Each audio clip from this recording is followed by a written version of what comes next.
नमस्कार दोस्तों, आप सभी को मैं मेरे श्री सत्य गाथा चैनल पर स्वागत करता हूँ।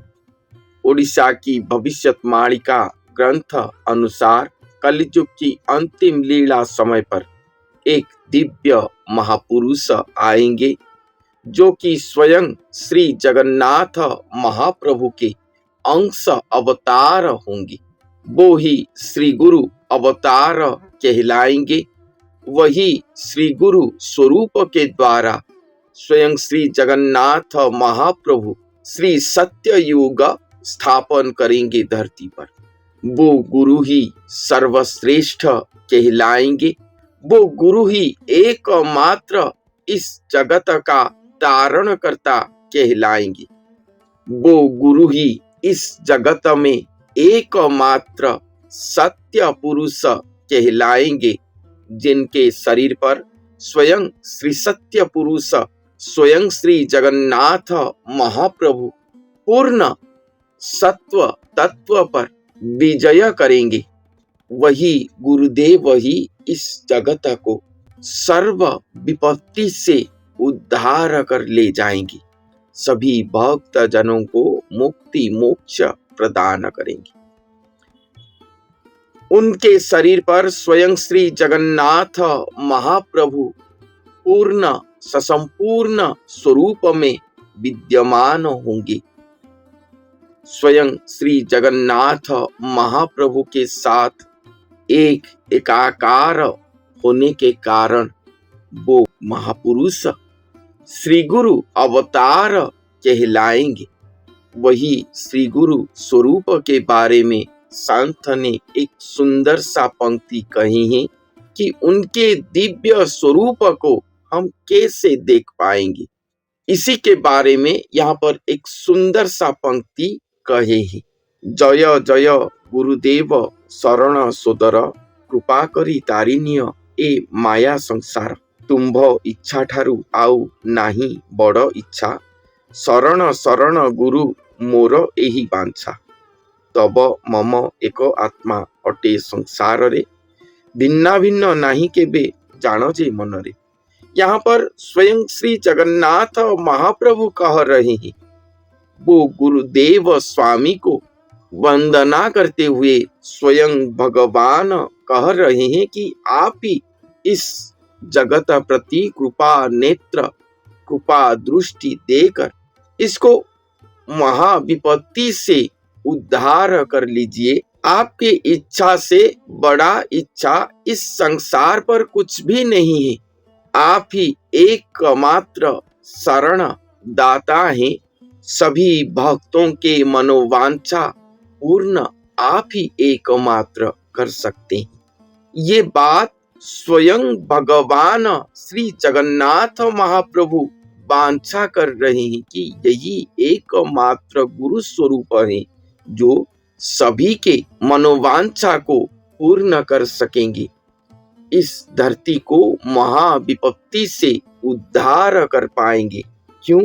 क्योंकि वही गुरु के साथ स्वयं भगवान एकात्म हुए हैं, एक शरीर हुए हैं।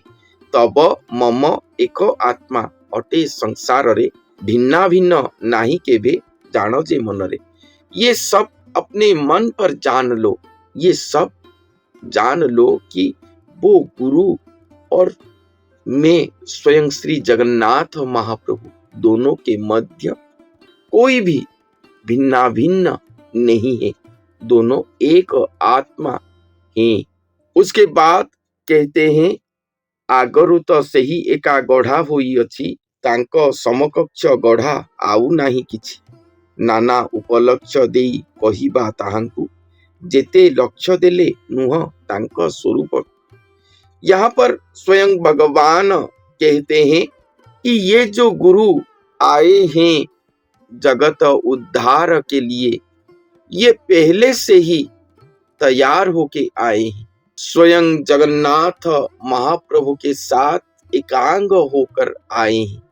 इनके लिए समय लगा, इसीलिए वो अनेक समय महागुप्त में रहे और उसके बाद जब एक एकाकार हो गए, पूर्ण क्षम हो गए, संपूर्ण हो गए, उसके बाद वो जगत के सामने आए। जगत के सामने, जनता के सामने आने के बाद उनको और कुछ होने की आवश्यक नहीं है। वो पहले से हो चुके हैं, पहले से तैयार हो चुके हैं। और वो जिस तरह से तैयार हुए हैं, साधना सिद्ध पथ में जितने ऊंचाई को स्पर्श किए हैं, कोई भी उनके समकक्ष नहीं होगा। ना कोई देवी देवता, ना कोई अवतार पुरुष, ना कोई जोगी मुनि ऋषि जतींद्र, कोई भी उनके समकक्ष नहीं होगा। उनसे बड़ा और कोई भी नहीं है। स्वयं सृष्टिकर्ता कहते हैं कि ये मेरे श्री गुरु स्वरूप है, और गुरु स्वरूप सभी से बड़े होते हैं। इसलिए उनके समकक्ष और द्वितीय कोई भी नहीं है।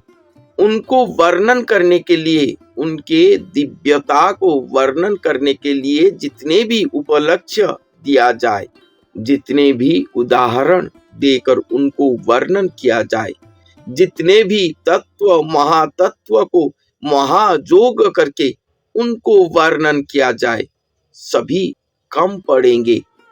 भगवान ये कहते हैं, उनके स्वरूप को वर्णन करना संभव योग्य नहीं है। ज्योति संगे लक्ष्य कले ज्योति हेब नाही, छाया संगे लक्ष्य कले छाया से नुहई। ज्योति अबाड़ छाया जे माया बोली जान, न बुझिबा लोकंकु तो एयटे भुलाण। अगर कोई उन्हें ज्योति स्वरूप में वर्णन करे, ज्योति स्वरूप में अवतार पुरुष आएंगे, लीला करेंगे, उनको ज्योति स्वरूप में वर्णन करे तो भी वो ज्योति स्वरूप नहीं है। संत यहाँ पर ये कहते हैं, कोई उन्हें छाया स्वरूप में वर्णन करे, ये छाया स्वरूप में है, उनका स्वरूप नहीं है, इस तरह से वर्णन करे, फिर भी ये नहीं है, वो छाया स्वरूप केवल नहीं है। अगर कोई उन्हें ज्योति अबाड़ छाया माया ऐसे वर्णन करता है तो भी ये कम पड़ेगा, क्योंकि सभी व्यक्ति ज्योति छाया अबाड़ माया ये सभी के अर्थ को समझने के लिए सक्षम नहीं है। बस ऐसा कहकर सभी को भुला देने की तरह ही बात है। इसलिए उनको जितने भी लक्ष्य देकर वर्णन किया जाए, ये सब कुछ कम है। तो उन्हें पहचाना कैसे जा सकता है, उसके बारे में कहते हैं, चैतन्य स्वरूप से तो विजय हुई थांती, भक्त भाव को आसी दर्शन दियंती। अहेतु भक्ति रे भक्ते करंती दर्शन, से बेଳରେ दिव्य चक्षु दिव्य मन जान। एही चक्षु एही कर्ण एही मन देई, केय बा चिन्हिब तांकु सुन मन देई। संत कहते हैं कि वो स्वयं चैतन्य स्वरूप पर विजय करे, चैतन्य स्वरूप पर विजय करें। और जो भक्त जन चैतन्य भक्ति को जाते हैं, वही भक्त के भाव को देखकर ही वो उन्हें दर्शन देते हैं।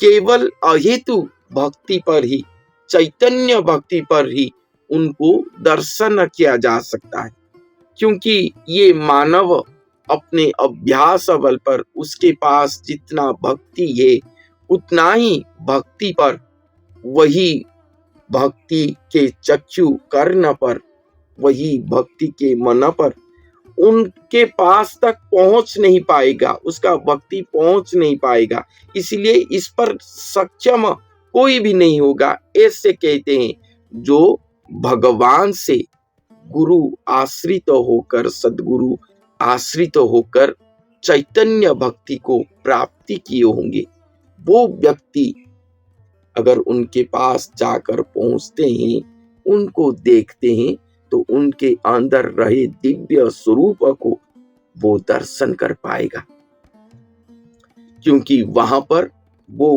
भक्त के पास चैतन्य भक्ति होगा, स्वयं भगवान के द्वारा प्रदत्त दिव्य चक्षु दिव्य मन रहा होगा।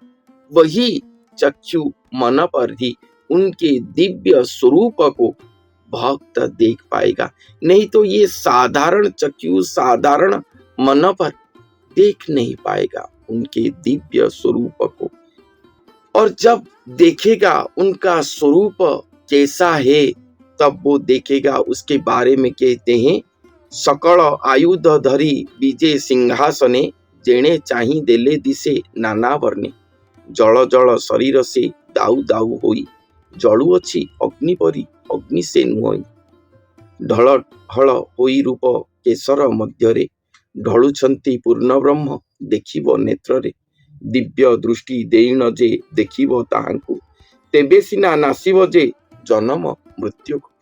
संत कहते हैं कि अगर कोई चैतन्य भक्ति प्राप्तिधारी भक्त उनके पास पहुंच जाए और वही दिव्य मन, दिव्य चक्षु पर उनको देखे, तो वो उन्हें दिव्य सिंहासन पर देखेगा कि किस तरह से दिव्य सिंहासन के ऊपर सर्व आयुध को धारण करके वो विजय करे हैं। सकल दिशा पर, सकल दिग पर, सकल दिशा पर वो उनके स्वरूप को देखेगा।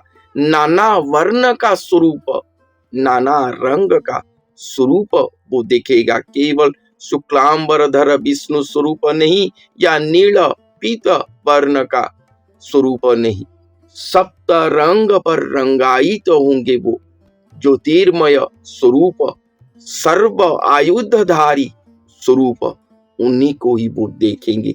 और वो कहां पर होंगे? वो महापुरुष के शरीर पर, दिव्य पद्म पुष्प के केसर के ऊपर, दिव्य स्वरूप में विजय करे होंगे।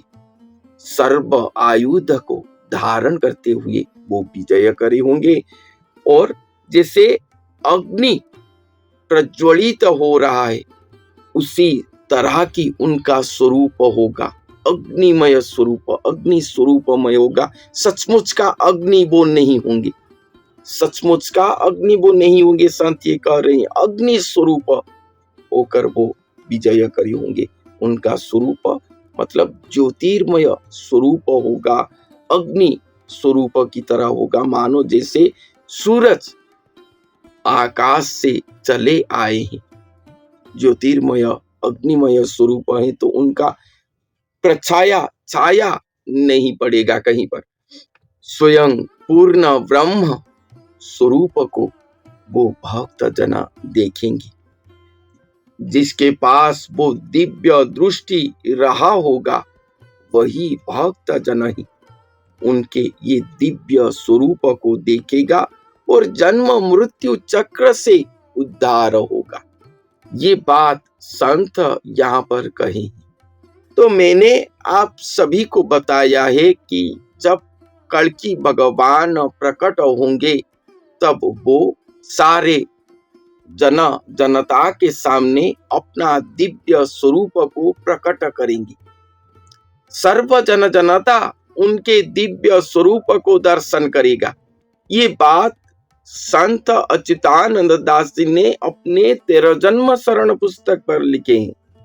तो वो तो अपने सचराचर के लिए है, भक्त अभक्त सभी के लिए है। विष अमृतमय महास्वरूप पर वो प्रकट होंगे, जिनके दिव्य अलौकिक स्वरूप को देखकर भक्त जन उनके ओर आकृष्ट होंगे और पापी म्लेच्छगण अपने आप ही ध्वंस हो जाएंगे। उनके वो दिव्य स्वरूप को देखकर ये प्रकृतिस्थ होगा, क्योंकि ये सृष्टि का प्रथम शत्रु अभी प्रकृति ही बन चुका है। इस सृष्टि का वर्तमान प्रथम शत्रु प्रकृति ही बन चुका है। चाहे मनुष्य जितना भी प्रयत्न कर ले, ये प्रकृति को फिर से प्रकृतिस्थ नहीं कर पाएगा।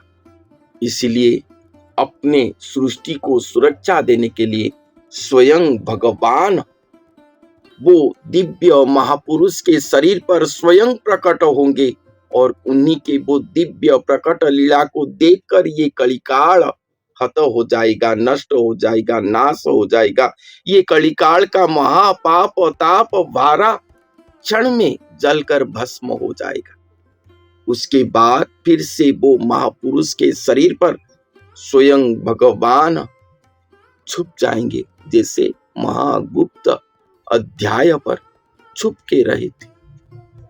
उसी समय वो महापुरुष को पहचानने के बाद जो भक्त जन उनके पास जाकर पहुंचेंगे, साधारण भक्तिधारी मनुष्य, भक्ति भावापन्न मनुष्य, भक्ति अभ्यास करने वाले मनुष्य, वो अपने भक्ति के द्वारा पुनः वो महापुरुष के शरीर पर स्वयं भगवान के वो दिव्य स्वरूप को देख नहीं पाएंगे। एकमात्र चैतन्य भक्तिधारी मनुष्य वो जब उनके पास जाकर पहुंचेंगे, तभी वो महापुरुष के अंदर उनके वो दिव्य महास्वरूप को, अलौकिकवाद महास्वरूप को देखेंगे, उनके अंग संग लाभ करेंगे। यही अंतर है चैतन्य प्रेमधारी भक्त और साधारण भक्ति भावापन्न मनुष्य। ये लीला, ये वही समय की बात है। अभी भी अगर कोई चैतन्य प्रेमधारी भक्त वो दिव्य महापुरुष के पास पहुंच जाते हैं उनके महागुप्त समय पर, और भगवान इच्छा करते हैं, तो जरूर ही वो भक्त उनके दिव्यता को सुनिश्चित ही दर्शन कर पाएगा। और वही दर्शन पाने से ही भक्त जना जन्म मृत्यु चक्र से उद्धार हो पाएंगे।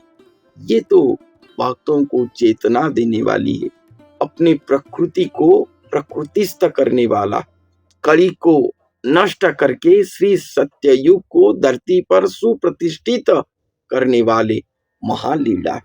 ये लीला प्रकृत महापुरुष, कल की महापुरुष प्रकृत अवतार स्वरूप को जगत में पहचान करने वाला लीला है, जिसके बारे में संत अच्युतानंद दास सहित लगभग सभी संतगण उड़ीसा की भविष्यवाणी ग्रंथों पर उल्लेख किए।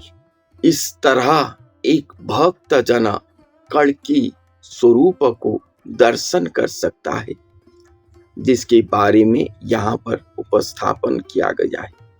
तो आज के लिए इतना ही। धन्यवाद।